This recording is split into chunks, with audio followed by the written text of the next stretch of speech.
আমাদের প্রিয় নবী হযরত মুহাম্মদ সাল্লাল্লাহু আলাইহি সাল্লাম একদিন ভবিষ্যৎবাণী করে বলেছিলেন, তোমরা মুসলমানরা অবশ্যই কনস্টান্টিনোপল শহর বিজয় করবে। কতই না সৌভাগ্যবান হবে সেই বিজয়ী সেনাপতি, আর কতই না ভাগ্যবান হবে তার সেনাবাহিনী। নবীজির ভবিষ্যৎবাণীকে সত্য করে নিজেকে সেই সৌভাগ্যবান সেনাপতি করার জন্য যুগ যুগ ধরে নবী সাহাবীগণ থেকে শুরু করে আব্বাসি, উমাইয়া, সেলজুক কিংবা ওসমানের মতো শাসকগণ আপ্রাণ চেষ্টা চালাতে থাকেন এই কনস্টান্টিনোপলকে জয় করার জন্য, যেটা বর্তমানে তুরস্কের রাজধানী ইস্তানবুল। কিন্তু 330 খ্রিস্টাব্দে নির্মাণ হওয়া এই কনস্টান্টিনোপল ছিল এতটাই দুর্ভিদ্য যে যত শাসক এখানে দখল করতে গিয়েছিলেন সবাই ব্যর্থ হয়ে ফিরেছেন। কিন্তু আল্লাহর নবীর বাণী তো কখনো মিথ্যা হতে পারে না।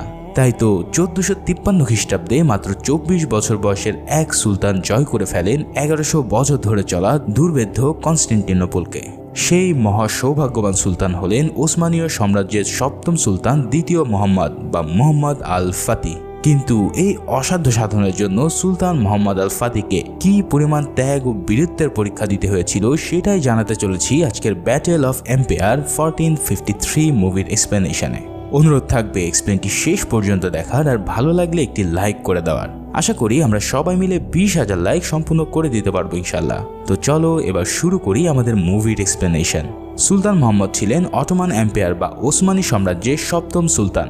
যারা তুর্কিশ সিরিয়াল কুলুরুস উসমান বা আর্তুগরুল দেখেছো তারা নিশ্চয়ই জানো এই সাম্রাজ্যের বীরগাথা কাহিনী।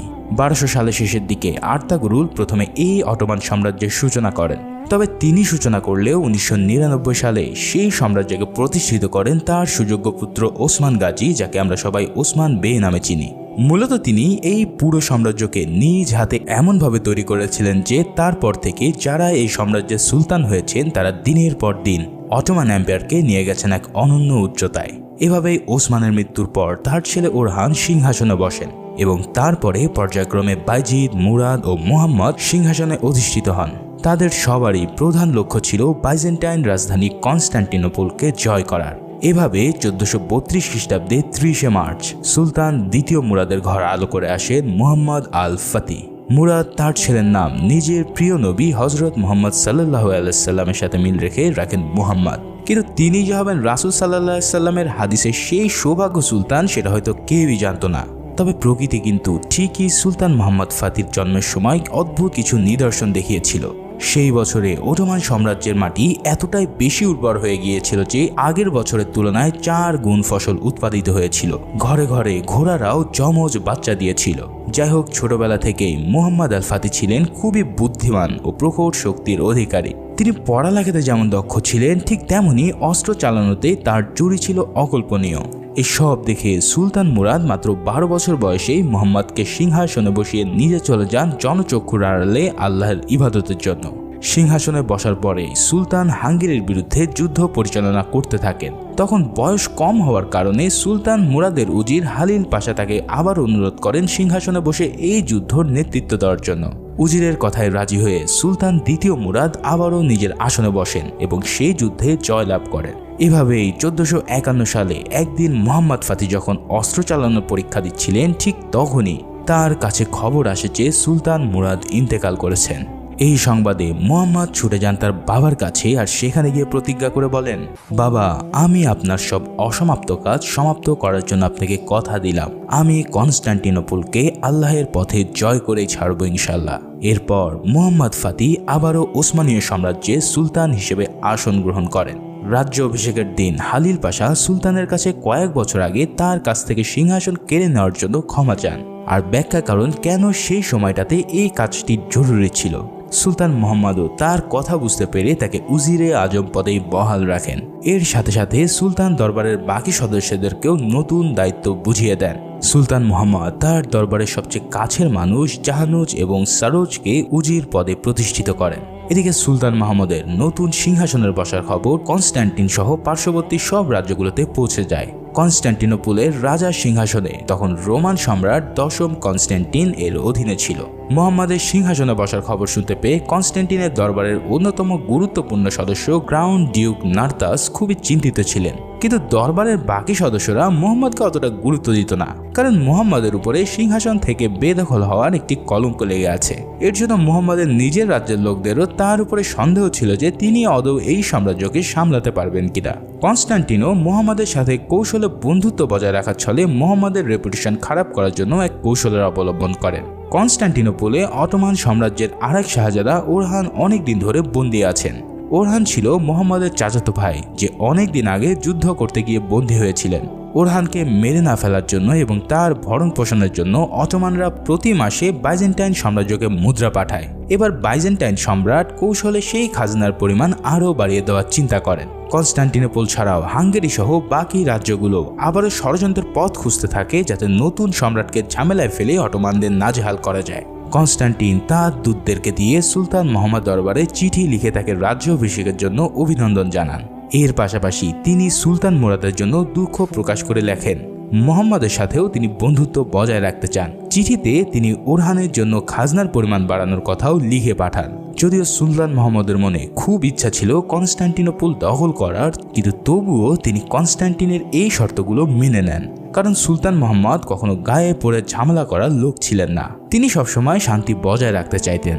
সুলতানের এই সিদ্ধান্তে তার দরবারের অনেকেই খুশি ছিলেন না, বিশেষ করে তারুজির জাহানুজ আর সরোজা। কিন্তু সুলতান তাদেরকে বুঝিয়ে বলেন এখনই কনস্টান্টিনোপলকে আক্রমণ করার সময় আসেনি, তাদেরকে আক্রমণ করার জন্য সঠিক সময় আর সুযোগের অপেক্ষা করতে হবে। অন্যদিকে সুলতান মুহাম্মদ একদিন বিশেষ এক স্বপ্ন দেখেন, যেখানে তার দেখা হয়ে যায় অটোমান সাম্রাজ্যের প্রতিষ্ঠাতা তার বহু আগের পূর্বপুরুষ ওসমান গাজীর সাথে। সেই স্বপ্নে ওসমান গাজী তাকে জানান সুলতান মাহমুদই হলো সেই সেনাপতি যিনি কনস্টান্টিনোপলকে জয় করবেন। স্বপ্নের শেষের দিকে ওসমান গাজী তাকে একটি আংটি পরিয়ে দিতে যান, কিন্তু তার আগেই এক আগুনের গর্তে পুড়তে পুড়তে মুহাম্মদের ঘুম ভেঙে যায়। এই স্বপ্ন দেখার পর মুহাম্মদ বুঝতে পারেন যে তার সামনে আসতে চলেছে কনস্টান্টিনোপলের সেই ভয়ানক যুদ্ধ। তাই সুলতান মুহাম্মদ তখন থেকেই যুদ্ধের জন্য যাবতীয় প্রস্তুতি নেওয়ার সিদ্ধান্ত নেন। তাই পরের দিনেই সুলতান তার উজির এবং পাশাদেরকে নিয়ে নতুন নতুন অস্ত্রশস্ত্র ও কামান তৈরির কাজ শুরু করে দেন। এছাড়াও তাদের সেনা এবং নৌবাহিনীকে শক্তিশালী করার জন্য যা যা করার দরকার সবকিছু করার তিনি আদেশ দেন। এদিকে বাইজেন্টাইন সম্রাট কিন্তু তখনও সুলতান মুহাম্মদের বিরুদ্ধে তার ষড়যন্ত্র চালিয়ে যাচ্ছে। অটোম্যানদের অন্তর্গত কারমান রাজ্যে বিদ্রোহীদের বিদ্রোহ করার প্রস্তুতির খবর শুনে কনস্টান্টিন তাদেরকে আরও উস্কে দেওয়ার ফন্দি আটে। সম্রাট শাহজাদা ওরহানকেও এই ষড়যন্ত্রে সামিল করে নেয় এবং বিদ্রোহীদেরকে উস্কে দেওয়ার একটি চিঠি লেখার সিদ্ধান্ত নেয়, যেখানে লেখা থাকবে বিদ্রোহে কনস্টান্টিনোপল তাদের পাশে আছে। সেই চিঠিতে হালিল পাশা সহ রাজ্যের গুরুত্বপূর্ণ ব্যক্তিদের নাম ষড়যন্ত্র করে লিখে দেওয়া হয়, যদিও এইসবের সাথে তাদের কোনো সম্পর্কই নেই। শাহজাদা ওরহানকে দিয়ে এই চিঠি লেখার পর সম্রাট কনস্টান্টিন চিঠিটা কারমানদের নেতা ইব্রাহিমের কাছে পৌঁছে দেওয়ার জন্য লোক পাঠায়। কিন্তু সুলতান মুহাম্মদ সবসময় কনস্টান্টিনদের চাইতেও এক কদম বেশি এগিয়ে থাকতেন। তাই তিনি কনস্টান্টিনদের সাথে বন্ধুত্ব রাখার পরেও তাদের উপর নজরদারি করার জন্য গুপ্তচর রেখেছিলেন। গুপ্তচরদের কাছ থেকে এই চিঠির ব্যাপারে জানার পর সুলতানের একান্ত সেনাপতি উলুবাতলি হাসান তার কয়েকজন সঙ্গীদেরকে নিয়ে কনস্টান্টিন লোকদের উপরে আক্রমণ করেন।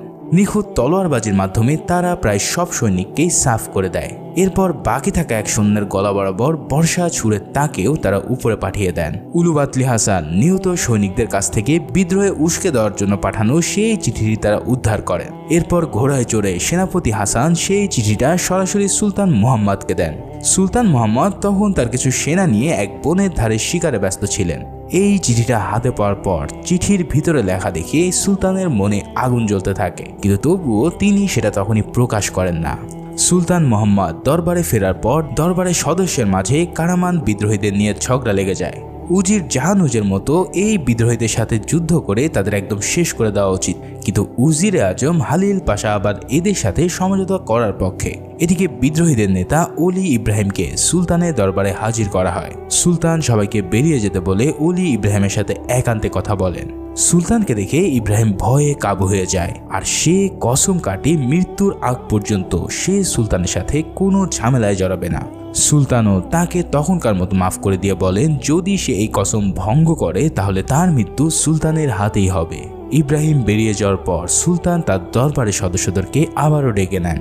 এবার সুলতান মুহাম্মদ তার প্রধান উজির হালিল পাশার উপরে রেগে যান। কেন হালিল পাশা শুরু থেকেই কনস্ট্যান্টিনদের সাথে বন্ধুত্ব রাখার জন্য সুলতানকে পরামর্শ দিচ্ছিলেন। সুলতান তাকে চিৎকার করে বলেন, হালিল পাশার পরামর্শ শোনার কারণে কনস্ট্যান্টিন তাদের বিরুদ্ধে ষড়যন্ত্র করার যথেষ্ট সময় পেয়েছে। এছাড়াও ওরহানকে দিয়ে লেখানো ষড়যন্ত্রমূলক চিঠিতে কেন হালিল পাশার নাম লেখা সেটাও সুলতান জানতে চান। হালিল পাশা তখন তাকে বলেন তিনি অনেক বছর ধরে মুহাম্মদের বাবা সুলতান মুরাদের সহচারী ছিলেন, তাই তিনি কখনোই অটোমানদের বিরুদ্ধে ষড়যন্ত্র করবেন না। কিন্তু তবুও যদি সুলতান তার উপরে সন্দেহ করেন তাহলে তিনি যে শাস্তি দেবেন তাই তিনি মাথা পেতে নেবেন। এদিকে বাইজেন্টাইনের সম্রাটও জেনে যায় সুলতান মাহমুদের বিরুদ্ধে করা তার ষড়যন্ত্র পুরোপুরি ব্যর্থ হয়েছে। গ্র্যান্ড ডিউকও বুঝতে পারে সুলতান এখন কনস্ট্যান্টিনদেরকে ওরহানের জন্য টাকা পাঠানো বন্ধ করে দেবে, আর অতি দ্রুতই কনস্ট্যান্টিন এবং অটোমানদের মধ্যে যুদ্ধ শুরু হয়ে যাবে। অন্যদিকে হালিল পাশা এখনও এইটা ভেবে চিন্তায় আছেন যে চিঠিতে কেউ তার নাম লিখে তাকে কেন ফাঁসালো। এই নিয়ে একদিন রাতে হালিল পাশা যখন তার স্ত্রীর সাথে আলাপ করছিলেন, হঠাৎ সুলতানের প্রহরীরা এসে তাকে জানায় সুলতান তার সাথে দেখা করতে চান। হালিল পাশার স্ত্রী অনেক ভয় পেয়ে যান, কারণ অটোমানদের ইতিহাসে এভাবে গভীর রাতে ডেকে এনে অনেক লোককে মৃত্যুদণ্ড দেওয়ার নজির আছে। হালিল পাশা তার স্ত্রীকে আল্লাহর উপরে ভরসা রাখতে বলে দেখা করতে যান সুলতানের সাথে। হালিল পাশা সুলতানের ঘরে ঢোকার পর সুলতান প্রথমে তাকে পানি খেয়ে নিতে বলেন। এরপর সুলতান জানান তিনি কখনোই হালিল পাশার বিশ্বাসযোগ্যতার উপরে সন্দেহ করেননি। সুলতান মোহাম্মদ হালিল পাশাকে তার পায়ের নিচে রাখা সেই মানচিত্রটি দেখান যেটা তার পূর্বপুরুষ এবং অটোমানদের ইতিহাসে সবচেয়ে পরাক্রমশালী সুলতান সোলোমন বানিয়েছিলেন। এই মানচিত্রের উপর নতুন কয়েকটা দুর্গ আঁকানো হয়েছে, তাই সুলতান সেগুলো নির্মাণ শুরু করার জন্য হালিল পাশাকে আদেশ দেন। পাশাপাশি তিনি এটাও জানিয়ে দেন যে অটোমানরা ওরহানের জন্য যে টাকা পাঠাচ্ছিল সেটা যেন এবার থেকে বন্ধ করে দেওয়া হয়। তার মানে এখন এটা পরিষ্কার যে সুলতান মোহাম্মদ কনস্ট্যান্টিনদের বিরুদ্ধে যুদ্ধ করার পরিকল্পনা করছেন। পরিকল্পনা মোতাবেক জোরে সোরে এই নতুন দুর্গ আর অস্ত্রশালা নির্মাণের কাজ শুরু হয়ে যায়। সুলতান আর হালিল পাশা নিয়মিত এখানকার নির্মাণ কাজে তদারকি করতে থাকেন, আর কনস্ট্যান্টিনোপলও এই প্রস্তুতির খবর পৌঁছে যায়। সম্রাট কনস্ট্যান্টিন রেগে গিয়ে নিজেও সুলতানের বিরুদ্ধে যুদ্ধের প্রস্তুতি নেওয়ার সিদ্ধান্ত নেয়। সে পার্শ্ববর্তী রাজার বন্ধু এবং তাদের ভাইদের কাছে সৈন্য পাঠানোর জন্য খবর পৌঁছে দেন। এর সাথে সাথে কনস্ট্যান্টিনোপলের বিখ্যাত অস্ত্র বিশারদ আরবান আলীকে দিয়ে নতুন নতুন কামান বানানোর জন্য আদেশ দেয়। সুলতান মোহাম্মদ এটা আগে থেকে আঁচ করতে পেরেছিলেন যে বাইজেন্টাইন সম্রাট তার ভাইদের কাছ থেকে সাহায্য চেয়ে আগেভাগে আক্রমণ করে বসতে পারে। তাই মোহাম্মদ পাশের রাজ্য মোরায় কনস্ট্যান্টিনের ভাইকে আক্রমণ করার জন্য একটি বিরাট ফৌজ পাঠান। সুলতানের সেই বাহিনী মোরায় গিয়ে কনস্ট্যান্টিনের ভাইয়ের সব সৈন্যকে মেরে ভূত করে দেয়। তারপর পুরো রাজ্যকে তছনছ করে দিয়ে তারা কনস্ট্যান্টিনের ভাইকেও মেরে আসে। সুলতান মোহাম্মদের এই যুদ্ধের প্রস্তুতি দেখে হাঙ্গেরি সহ অন্যান্য ইউরোপিয়ানরাও ভয় পেয়ে যায়। ক্যাথলিক পাদ্রীরা এবং পোপ এই যুদ্ধে কনস্ট্যান্টিনকে সাহায্য করার জন্য সিদ্ধান্ত নেয়। কথায় যেমন আছে চোরে চোরে মাসতুত ভাই, ঠিক তেমনি এই ইউরোপিয়ানরাও অটোমানদের বিরুদ্ধে যে কোনো ঝামেলাতেই একজোট হয়ে যেত। বাইজেন্টাইন সম্রাট এবার তাঁর চিঠির লেখককে দিয়ে সুলতান মোহাম্মদকে হুমকি ভারে একটি চিঠি লিখে পাঠায়, যেখানে বলা ছিল সুলতান মোহাম্মদ যদি তার দুর্গ নির্মাণ বন্ধ না করে তাহলে সুলতানকে এডিরনের গদি থেকে সরিয়ে ওরহানকে বসিয়ে দেওয়া হবে। সুলতান এই হুমকি ভরা চিঠি পেয়ে একদমই দমে যায় না, বড় আরও পুরো দমে প্রস্তুতি চালানোর আদেশ দেন। ওদিকে বাইজেন্টাইন সম্রাটের আদেশ মতে গ্র্যান্ড ডিউক সেই বিখ্যাত অস্ত্র বিশারদ আরবান আলীর সাথে দেখা করে। আরবান আলী ছিলেন একজন ধর্মপ্রাণ মুসলমান, তাই তিনি কোনোভাবেই রোমানদের জন্য কামান বানাতে রাজি হননি। কিন্তু ডিউক তাকে হুমকি দিয়ে যায় যে যদি তিনি রাজি না হন তাহলে তার মেয়ের ইজ্জতহানি হতে পারে। তাই আরবান আলী তার মেয়ে ইরাকে নিয়ে পরের দিন সেখান থেকে পালিয়ে যেতে চান, কিন্তু তার আগে সম্রাট কনস্ট্যান্টিনের লোকরা সেখানে এসে তাদের পথ আটকে ফেলে। তারা ইরাকে নিয়ে টানা হেঁচড়া শুরু করলে আরবান তাদেরকে আটকাতে যান, কিন্তু তখনই হঠাৎ দরজায় দাঁড়িয়ে থাকা এক সৈনিকের পেটে কে যেন তরোয়াল দিয়ে এফোর করে দেয়। দেখা যায় সেনাপতি হাসান সেখানে নিজের সঙ্গীকে নিয়ে হাজির হয়েছেন।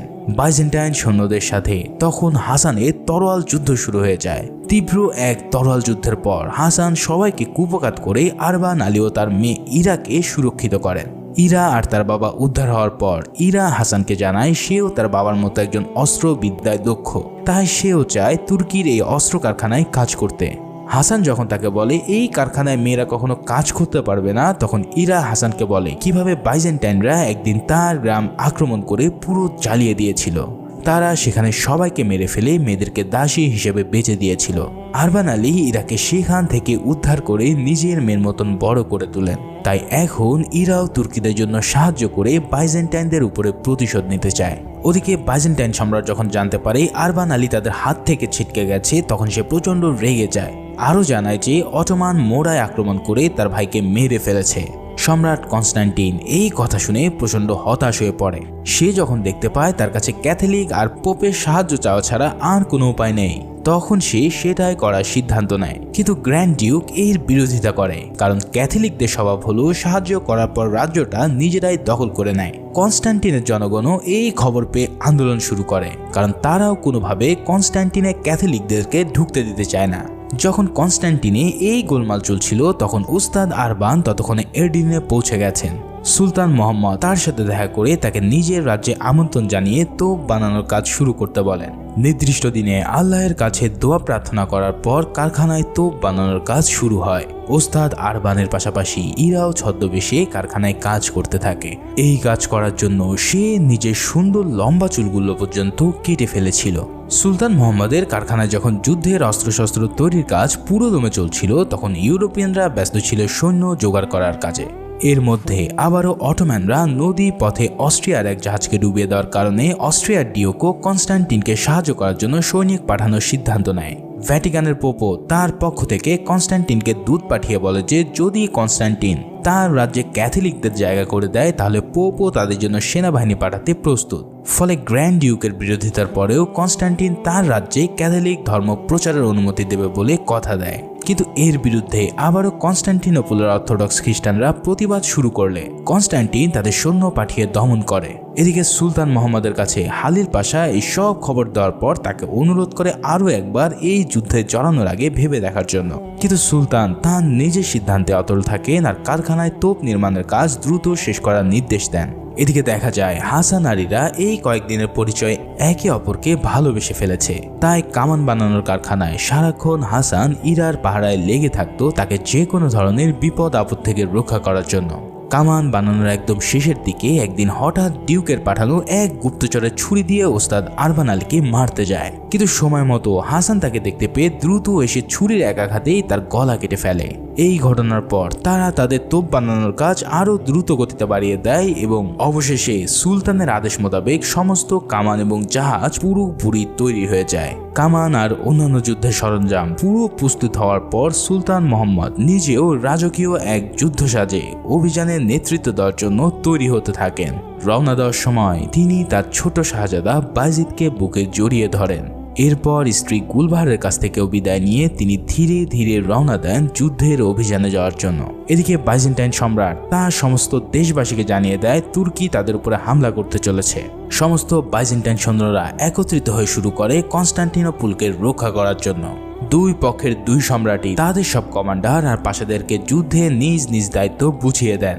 নির্দিষ্ট দিনে বিরাট এক সৈন্যবহর নিয়ে সুলতান মোহাম্মদ হাজির হন কনস্টান্টিনোপলের শহর রক্ষা প্রাচীরের সামনে।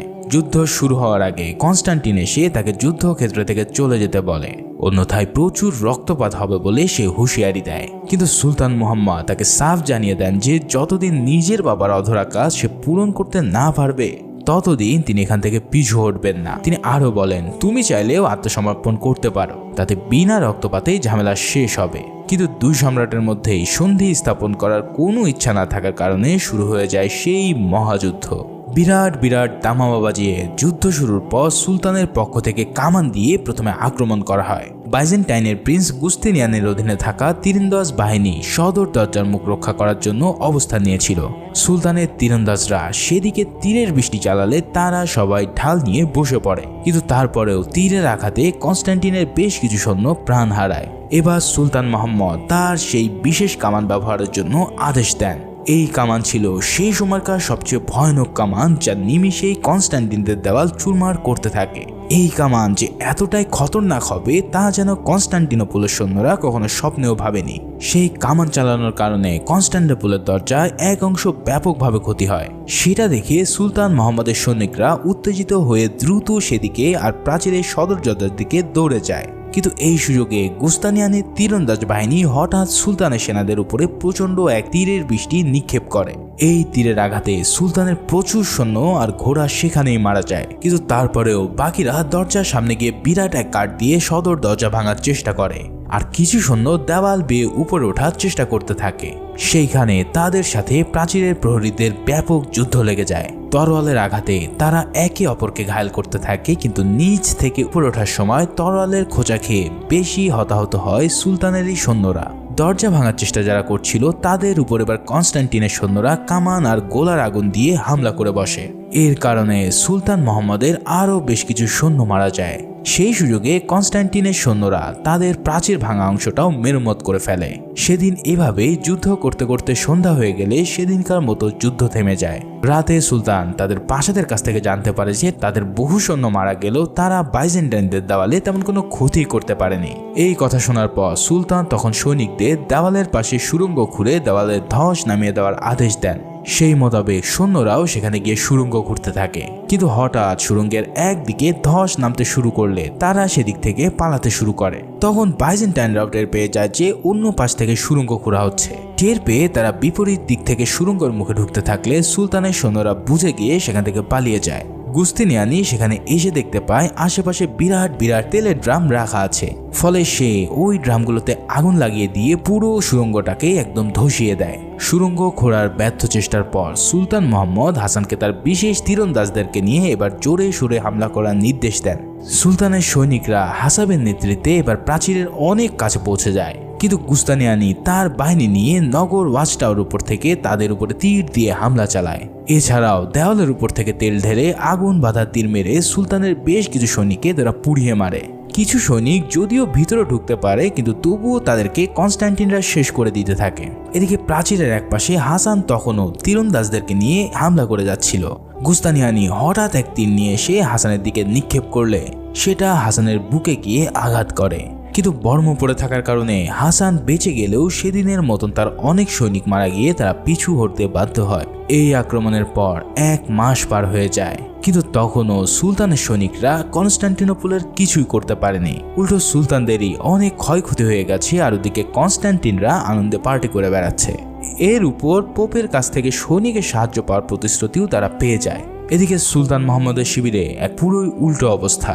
আহত সৈনিকদের আর্তনাদে আকাশ বাতাস ভারী হয়ে উঠছে। এর উপরে আরবান আলী নতুন কামান পরীক্ষা করতে গিয়ে আহত হয়ে পড়েছেন। তখন ইরা নিজে এই শাহী তোপ চালানোর দায়িত্ব নিজের কাঁধে তুলে নেয়। এদিকে সুলতান মোহাম্মদ যুদ্ধ নিয়ে আবারও এক ভয়ানক স্বপ্ন দেখেন। তারপর তিনি সমস্ত পাশাদের উপরে প্রচন্ড রাগ ছাড়েন। সুলতান তাদের উপর রাগ ছাড়ার পর পাশারাও নিজেদের মধ্যে ঝগড়া শুরু করে দেয়। হালিল পাশা সবাইকে বলতে থাকেন তিনি শুরু থেকেই সুলতানকে এই আক্রমণ শেষ করার কথা বলেছিলেন। এখন কনস্ট্যান্টিনদের সাথে পোপের সৈন্যরা যোগ দিলে তাদের অবস্থা আরো খারাপ হয়ে যাবে। কিন্তু সুলতানের কাছে লোক জানুস তাকে বলে যদি কেউ এখান থেকে পিছু হটার কথা বলে তাহলে তার শাস্তি হবে মৃত্যুদণ্ড। শুধু পাশা নয়, সৈনিকদের মধ্যেও যুদ্ধের পরিণতি নিয়ে সন্দেহ দেখা গেছে। একদিন এক সৈনিক ফিরে যাওয়ার জন্য সবাইকে উস্কাতে থাকলে হাসান গিয়ে তাকে মেরে ফেলে, আর সুলতান নিজেও যুদ্ধের এই অবস্থা দেখে মানসিকভাবে অনেক ভেঙে পড়েন। সুলতান মোহাম্মদ এতটাই হতাশ হয়ে পড়েছিলেন যে তিনি 2 দিন ধরে তার ছাউনি থেকেই বের হননি। এসব দেখে সৈনিকদের মনেও প্রচুর দ্বিধাদ্বন্দ্ব আর মনোবলের অভাব দেখা যায়। তখন পাশারা বাধ্য হয়ে সুলতানের পীর দরবেশ আকশেকে যুদ্ধের ময়দানে নিয়ে আসেন। আকশে এসে সুলতান মোহাম্মদকে জিজ্ঞেস করেন কেন তিনি এত হতাশ হয়ে বসে আছেন। সুলতান তখন বলেন 40 দিন ধরে তার ফৌজ এখানে আছে, অথচ তারা কিছুই করতে পারেনি, উল্টো প্রচুর তারা ক্ষতির সম্মুখীন হচ্ছেন। আকশে তখন সুলতানকে হযরত আবু আইয়ুব আনসারী রাদিয়াল্লাহু তাআলা আনহুর কবরের সামনে নিয়ে যান, যেটা কনস্ট্যান্টিনদের কেল্লার খুব কাছেই ছিল। ইনি সেই বিখ্যাত সাহাবা যাকে আমরা মুভি শুরু সিনে দেখেছিলাম। ইনি রাসূল সাল্লাল্লাহু আলাইহি ওয়াসাল্লামের সেই বিখ্যাত ভবিষ্যৎবাণীটি বর্ণনা করেছিলেন। আকশে মুহাম্মদকে জানান কিভাবে হযরত আইয়ুব আনসারী বৃদ্ধ বয়সে নিজের জীবন পরোয়া না করে কনস্ট্যান্টিনোপলকে জয় করতে এসেছিলেন। তিনি শাহাদত বরণ করা না পর্যন্ত হাল ছাড়েননি এবং তাকে এখানেই সমাধি করা হয়েছিল। আকশের এই কথাগুলো শুনে সুলতানের মনে নতুন করে সাহস জাগে, আর তিনি আবারও যুদ্ধের জন্য শপথ নেন। এবার সুলতান এমন এক যুদ্ধের ছক কাটেন যা তখনকার কেউই কল্পনাতেও আনতে পারেননি। কনস্ট্যান্টিনোপলের 3 দিকে পানি হওয়ার কারণে নৌপথে তাদের উপরে আক্রমণ করা ছিল অসম্ভব। তার উপরে গোল্ডেন হর্নে তারা বড় বড় শিকল দিয়ে আটকে রেখেছিল, যাতে কোনো জাহাজ কনস্টান্টিনোপলের দিকে অগ্রসর হতে না পারে। এখন যুদ্ধ জাহাজকে কনস্টান্টিনোপলে নিয়ে যাওয়া ছাড়া এই যুদ্ধে জয়লাভ করা একদম অসম্ভব। কিন্তু কিভাবে সুলতান সকল জাহাজকে সেই গোল্ডেন হর্ন পার করে নিয়ে যাবে, সেটাই হলো বড় প্রশ্ন। এই সমস্যা সমাধানের জন্য সুলতান এমন এক প্ল্যান করে যা রীতিমতো অবিশ্বাস্য। তিনি বলেন, আমরা যেহেতু জলপথ দিয়ে জাহাজ নিয়ে যেতে পারছি না, তাহলে স্থলপথ দিয়েই এই জাহাজগুলোকে গোল্ডেন হর্নের অন্য পাশে নিয়ে যাব। মানে সুলতান প্ল্যান করেছেন যে জাহাজগুলোকে নদী থেকে তুলে প্রথমে কাঠের বড় বড় তক্তার উপরে তুলবেন, তারপর সেগুলোকে তেল লাগিয়ে এক রাতের মধ্যে সেগুলোকে টেনে অন্য তীরে নিয়ে যাবেন। জাস্ট চিন্তা করো, এই বুদ্ধি একমাত্র আল্লাহ ছাড়া কারোরই দেওয়ার ক্ষমতা নেই। এই মহাপ্ল্যান অনুসারে সবাই রাতের আধারে শুরু করে এক অসম্ভবকে সম্ভব করতে। পুরো রাত জুড়ে একদম নিঃশব্দে অটোম্যানরা প্রায় ৮০টি যুদ্ধ জাহাজকে মাটির উপর দিয়ে টেনে নিয়ে গিয়ে গোল্ডেন হর্ন পার করে ফেলে।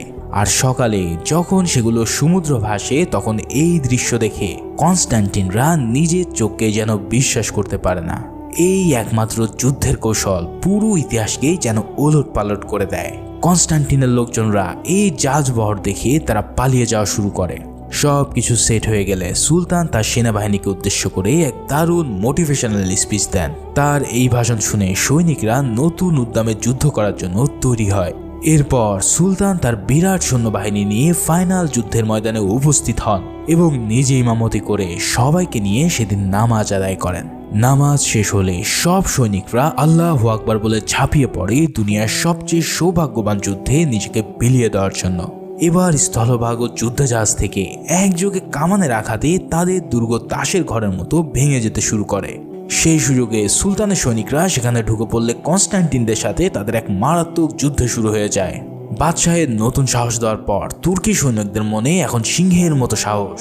তাই তারা কনস্ট্যান্টিনদের সৈন্যদের উপরে প্রচণ্ড গতিতে আক্রমণ করে তাদেরকে ধরাশয়ী করতে থাকে। এই যুদ্ধে সুলতানের পক্ষের সৈনিকরাও নিহত হতে থাকে, কিন্তু এবার কনস্ট্যান্টিনদেরই বেশি ক্ষয়ক্ষতি হতে থাকে। সম্রাটের কাছের লোকজনরা তাদের বিপদ বুঝতে পেরে কনস্ট্যান্টিনকে দ্রুত নিরাপদ জায়গায় সরিয়ে নেয়। প্রিন্স গুস্তানিয়ানিও নিজের বাহিনী নিয়ে সুলতানের সৈনিকদের প্রতিরোধ করার চেষ্টা করছিল। একদিকে সিপাহী সালাহ হাসান একাই অনেক কনস্ট্যান্টিন সৈন্যদেরকেই জাহান্নামে পাঠিয়ে দেয়, কিন্তু এক আহত সৈনিককে দেখতে গেলে গুস্তানিয়ানির সাথে এবার লড়াই শুরু হয়ে যায় হাসানের। সেই লড়াই ছিল প্রচণ্ড ভয়াবহ এবং দৃষ্টিনন্দন। কখনো গুস্তানিয়ানি বা কখনো হাসান নিজের সকল কলাকৌশল দিয়ে একে অপরকে টেক্কা দিতে থাকে। এভাবে এক পর্যায়ে আলী হাসান গুস্তানিয়ানিকে হত্যা করতে সক্ষম হলে শেষ হয় দুই সেনাপতির এক চরম যুদ্ধ। এরপর হাসান ভিতর থেকে বেরিয়ে অটোমানদের পতাকা হাতে নিয়ে কেল্লার উপরে উঠে যায় বিজয় নিশানি ওড়ানোর জন্য। কিন্তু ঠিক সেই সময় হুট করে কনস্ট্যান্টিনের প্রহরীরা তার উপরে তীরের হামলা চালালে হাসানের বুক এফোর ওফোর হয়ে যায়। কিন্তু তবুও তিনি থেমে না থেকে অটোমানদের পতাকা উড়িয়ে দেন, আর কিছুক্ষণ পরে সেখানে তিনি শাহাদাত বরণ করেন। নিচে থেকে এই দৃশ্য দেখে ইরা চোখ দিয়ে পানি ঝরতে থাকে, কিন্তু তবুও তার গর্ভে থাকা হাসানের অনাগত সন্তানের কথা ভেবে সে ধৈর্য ধারণ করতে থাকে। এদিকে মুহাম্মাদের সৈনিকদের তীব্র আক্রমণে বাইজেন্টাইন সম্রাট কনস্ট্যান্টিন পরাজয় প্রায় নিশ্চিত হয়ে যায়। তখন গ্র্যান্ড ডিউক সম্রাট কনস্ট্যান্টিনকে শহর ছেড়ে যাওয়ার জন্য পরামর্শ দেয়, কিন্তু কনস্ট্যান্টিন কাপুরুষ না, তাই সে যুদ্ধ চালিয়ে যাওয়ার সিদ্ধান্ত নেয়। কিন্তু এই বীরের কাছে কি তার যুদ্ধ আদৌ টিকতে পারবে? তাই তো শেষ পর্যন্ত সুলতানের তীব্র আক্রমণে কনস্ট্যান্টিনোপলের পতন হয়, আর জয় হয় মুসলমানদের অটোমান সাম্রাজ্যের। এভাবেই হাজার বছর আগে করা হযরত মুহাম্মদ সাল্লাল্লাহু আলাইহি সাল্লামের ভবিষ্যৎবাণীকে সত্য প্রমাণ করে নিজেকে সবচেয়ে সৌভাগ্যবান হিসেবে প্রতিষ্ঠিত করেন সুলতান মুহাম্মদ ফাতেহ। এই মহাযুদ্ধ শেষে সুলতান সবাইকে গ্রেফতার করেন, তবে তিনি অত্যন্ত দয়ালু হওয়ার কারণে তাদের হত্যা না করেই ছেড়ে দেন। তারপর সুলতান মুহাম্মদ শহরের ভিতর গিয়ে দেখতে পান কনস্ট্যান্টিনোপলের লোকজনরা ভয়ে গুটিসুটি মেরে দাঁড়িয়ে আছে। তারা কেউই জানে না যে সুলতান এখন তাদের সাথে কি করবেন, কিন্তু মহান সুলতান তাদেরকে নিশ্চিত থাকতে বলেন আর ঘোষণা দেন আজ থেকে তাদের সবার দায়িত্ব সুলতানের। এছাড়াও সুলতান সব ধর্মের মানুষদেরই নিজ নিজ ধর্ম স্বাধীনভাবে পালন করতে দেওয়ার কথা দেন। সুলতানের এই মহানুভবতা দেখে সবাই নিশ্চিন্ত হয় আর তাকে নতুন সম্রাট হিসেবে মেনে নেয়। আর এরই মধ্যে দিয়ে শেষ হয় এক বীরের অসীম সাহসের অধ্যায়। ভিডিওটি ভালো লেগে থাকলে অবশ্যই একটি লাইক করে দিও, আর সেই সাথে নতুন হলে সাবস্ক্রাইবটা করে দিও। সবাই ভালো থেকো, সুস্থ থেকো। আল্লাহ হাফিজ।